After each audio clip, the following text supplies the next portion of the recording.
ପିଲାମାନଙ୍କୁ ଗୋଟେ କଥା କହୁଥିଲି, ମୁଁ ଯେଉଁ ଗପଟି କହେ ତାହା ସତ୍ୟ ହୋଇଯାଏ। କାରଣ ମୁଁ ଟିଚରସିପ୍ ହେବା ପୂର୍ବରୁ ତପସ୍ୟାରେ ସିଦ୍ଧ ଲାଭ କରିଛି ଓ ଅନେକ ଲୋକ ଏହାର କେତେ କଥା ଯେ କହିଛନ୍ତି ତାହା ମୁଁ ବର୍ଣ୍ଣନା କରିପାରୁନାହିଁ। କିନ୍ତୁ ଯାହା ଆଖିରେ ଦେଖିଛି ତାହା ସତ୍ୟ ତ, ମୋ ଆଖି ରହିଛି ସାକ୍ଷୀ। ତେଣୁ ଏକଥା କାହାକୁ ବା କହିବି, ମୋ ଶିଷ୍ୟମାନଙ୍କୁ କହିଲି। ତେଣୁ ଆପଣମାନେ ସମସ୍ତେ ଦେଖିଛନ୍ତି ଲକ୍ଷ୍ମୀଙ୍କ ବାହନ କ'ଣ, ଦେଖୁଛନ୍ତି ନା? ତେଣୁ ପିଲାମାନଙ୍କୁ କହିଲି, ହଁ ପିଲାମାନେ, ଯେଉଁ ଗୁରୁମାଙ୍କ କଥା କହୁଛନ୍ତି ନା, ତା ନାଁ ବି ଲକ୍ଷ୍ମୀ।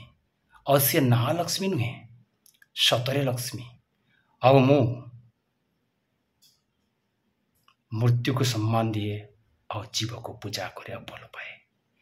ତେଣୁ ଏହାର ଅର୍ଥ ସମୟକ୍ରମେ ସମସ୍ତେ ବୁଝିଯିବା। ଆଉ ଯାହା ଆପଣମାନେ ଅନୁଭବ କରୁଛନ୍ତି, ହଁ ଗୋଟିଏ କଥା ମନେ ଅଛି ନା, କରୋନା କଥା। ଆଉ ତାପରେ ଗୋଟେ କଥା ଲେଖିଥିଲି, ବଟ ଗଛରେ ଯେବେ ଲାଗିବ ନିଆଁ ସେଠି ଆଉ ନଥିବେ ଦିଆଁ। ତ କେଉଁଠି ଯିବେ? ମାଳିକାରେ ଲେଖା ହେଇଛି।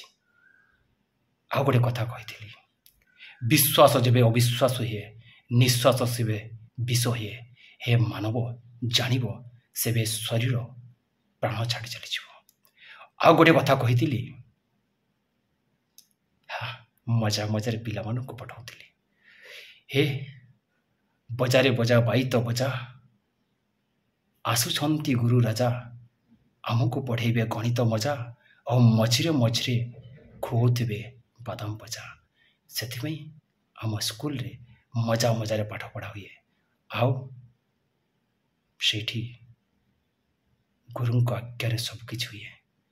ଆଉ ତାର ସୀମା ଯିଏ ଉଲ୍ଲଙ୍ଘନ କରେ ସିଏ ଏ ଧରାପୃଷ୍ଠରେ ରହେ ନାହିଁ। ଏଇଟା ତ୍ରିକାଳ ସତ୍ୟ, ଅକାଟ୍ୟ ସତ୍ୟ। ଆପଣମାନେ ପରୀକ୍ଷା କରିବେ ନାହିଁ, ନଚେତ୍ ଏହାର ଉତ୍ତର ପାଇଯିବେ।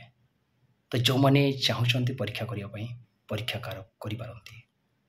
ଯେମିତି ଇଲେକ୍ଟ୍ରିକୁ ଟେଷ୍ଟ କରିବା ପାଇଁ ଟେଷ୍ଟର ଦରକାର, ତ ଯଦି ସୂର୍ଯ୍ୟଙ୍କର ଶକ୍ତିକୁ ଟେଷ୍ଟ କରାଯାଏ ତାହେଲେ କେଉଁଥିରେ ଟେଷ୍ଟ କରାଯିବ? ଆପଣମାନେ ବିଚାର କରିକି ପରୀକ୍ଷା ଗୃହକୁ ଆସନ୍ତୁ।